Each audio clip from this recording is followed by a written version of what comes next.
Hello garden lovers, మీ back యార్డ్లో ఏమేమి కూరగాయ మొక్కలు పెంచుకున్నారు? నేను నా బ్యాక్ యార్డ్లో అయితే ఎలాంటి కెమికల్స్ పెస్టిసైడ్స్ వాడకుండా 4 వారాల కిందట విత్తనాలు నాట్లు పెట్టాను. అవి కూడా ఇండియన్ వెరైటీ ఆకుకూరలు. అందులో ఒకటి చుక్కకూర. 4 వారాల తర్వాత ఈరోజు April 24th 2025 అసలు ఎంత బుషిగా పెరిగిందో, హార్వెస్ట్కి రెడీగా ఉంది. ఇయర్ పొడుగుతా ఆకుకూరలు ఎప్పుడెప్పుడు నాటాలని వెయిట్ చేస్తూ ఉంటాను. ఇక్కడ ఎండలు ఎక్కువగా ఉండడం వల్ల ఆకుకూరలు ఎండాకాలంలో సరిగ్గా పెరగవు. చలికాలంలో వింటర్ ఫ్రాస్ట్ భయం ఉంటుంది. So spring season, fall season perfect weather అనమాట ఆకుకూరలకి.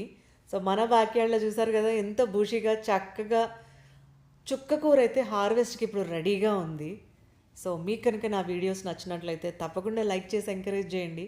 ఇలాంటి మోర్ వీడియోస్ కోసం మన ఛానల్ని సబ్స్క్రైబ్ చేసుకోవడం మర్చిపోకండి. నెక్స్ట్ వీడియోలో ఇంకొక రకమైన ఆకుకూర మన బ్యాక్ యార్డ్లో చూపిస్తాను.